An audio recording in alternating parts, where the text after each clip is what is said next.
যখন বিবাহ বন্ধন সম্পূর্ণ হবে ইজাব এবং কবুলের মাধ্যমে, ওলি বলল যে আমি আমার মেয়ের বিয়ে দিয়ে দিলাম, বা আমাদের দেশি তরিকায় আমার মেয়ের বিয়েটা পড়িয়ে দেন, এটা দেশি তরিকা। শরীয়তের তরিকা কি? আমার মেয়ের বিয়ে দিয়ে দিলাম অমুকের সাথে, জাওয়াজতু ইবনাতি বিফুলানিন, অমুকের সাথে আমার মেয়ের বিয়ে দিয়ে দিলাম, এটা হচ্ছে শরীয়তের ভাষা। আর ছেলে কি বলবে? কাবিল তো হাজার নিকাহ, বা শুধু কাবিল তো, আমি কবুল করলাম, যথেষ্ট, কবুল করলাম। নাম, বাপের নাম বলতে হবে, হ্যাঁ, কোনো জরুরি নাই। তারপরে কারণ এখানে বোঝা যাচ্ছে যে কে কবুল করছে আর কে প্রস্তাব পেশ করছে, মানে কে ইজাব করছে আর কে কবুল করছে। তারপরে আমাদের দেশে আর একটি বিদাত রয়েছে, ছেলে কবুলের সাথে সাথে মেয়ের কাছে উকিল পাঠিয়ে বা কিছু লোক সাক্ষী পাঠিয়ে ওকে কবুল করানো হয়। একবারে ডাহা বিদাত, স্পষ্ট বিদাত। এই বিদাতের কোন হদিস কোরআন হাদিসে নেই, ভালো করে শুনে রাখেন। এই বিদাতকে উঠান যারা কোরআন সুন্নাহর অনুসারী হয়েছেন, আর না হলে বলেন যারা এই সব বিদাত করছে যে একটা দলিল দেন তো দেখি। নবী করিম সাল্লাল্লাহু আলাইহি ওয়াসাল্লাম বিয়েতে মেয়েটাকে গিয়ে কবুল করিয়েছেন, তুইও কবুল কর। জি, কে এইরকম সুন্নতি বিয়ে করেছেন যে আপনার স্ত্রীকে কবুল করানো হয়নি? আছে কেউ? একটা দুটো, অনেক বেশি আছে, বেশিরভাগ আছে। ঠিক, উঠে গেলে তো ভালো, আলহামদুলিল্লাহ। কোরআন হাদিসের দিকে ফিরে আসছে, বেদাত মুক্ত হয়ে কিছু লোকেরা ফিরে আসছে, চোখ খুলছে, অন্ধকার দূর হচ্ছে, আলহামদুলিল্লাহ। বলছেন কি ভাষ্যকার যে ইজাব এবং কবুল যখন হয়ে যাবে, বাদান তাওয়াফারাত আরকানুহু, বিবাহের যে রুকনগুলি এর আগে আলোচিত হয়েছে ওগুলি পুরো হওয়ার পরে, শর্ত পুরো হওয়ার পরে, লাজেমাত আলী বিবাহ আবশ্যক। করছেন যে উকিলের মাধ্যমে মেয়ের কাছে যদি কবুলের জন্য পাঠানো হয়, উকিলের মাধ্যমে পাঠান অথবা বাপকে পাঠান, অথবা মেয়েটাকে গিয়ে সরাসরি ছেলেটা জিজ্ঞাসা করো তুমি কবুল করলে কিনা, সবগুলি বিদাত। কারণ মেয়ের কবুল ইসলামে নেই, মেয়ের কবুল ইসলামে নেই। সুতরাং উকিল পাঠান, না হয় ডাইরেক্ট পাঠান, আর না হলে ডাইরেক্ট ওই মেয়েকে জিজ্ঞেস করেন, হ্যাঁ, জায়েজ নয়।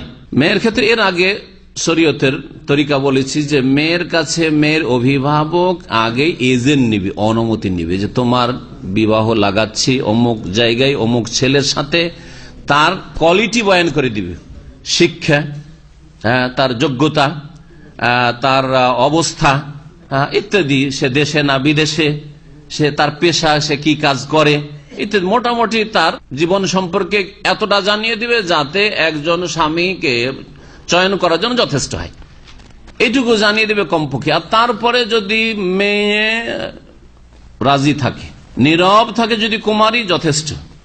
আর যদি কুমারী না হয় তাহলে কথাই বলবে যে হ্যাঁ ঠিক আছে, তাহলে এটা এজেন্ট হয়ে গেল, এখন এর কাজ শেষ, আর কোনো কাজ নেই। আর এটা বিবাহের কথা পাকা করা অনেক আগেই জিজ্ঞেস করতে হবে এই কথা। বিবাহের দিনে কোনো সম্পর্ক নাই মেয়ের সাথে, বিবাহের আগেই, বিবাহের মজলিস বসাবার আগে এটা হয়ে গেছে। আর বিবাহের দিন ধার্য করতে হবে আর মজলিস করতে হবে, এগুলিও তো আমাদের দেশের ফর্মালিটি। শরীয়তের বিয়ে খুব সহজ। আজকে কেউ বিয়ে পড়াইতে চান, যদি কেউ কারো মেয়ের বিয়ে পড়াইতে চান, এর এখানে ছেলে থাকে আর ছেলেও বলছে যে হ্যাঁ আমি বিয়ে করবো, আর ছেলের মেয়ের বাবা বলছে আমি বিয়ে দেবো, এক্ষুনি বিসমিল্লাহ, সাথে সাথে বিয়ে হয়ে যাবে।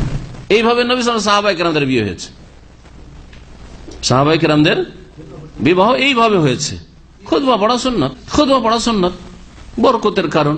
আরে নিজের ব্যক্তি জীবনে আপনারা যদি একটু হক কথা না বলতে পারেন আর হকে প্রতিষ্ঠা না করতে পারেন তো কি করবেন?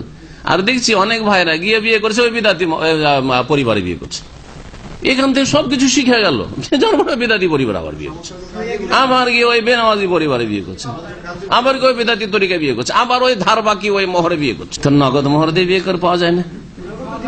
আর মার্কেটে মোবাইল কিনবেন, গেলেন এখান থেকে শিখতে, মোবাইল পছন্দ হইল না, চলে গেলেন টয়োটাতে, টয়োটা পছন্দ হইল না, চলে গেলেন এতে আপনার ইবনে খুলদিন, ওখানে পছন্দ হইলেন না, হইল না, চলে গেলেন দোসারি টাওয়ারে। করছেন না? করছেন না?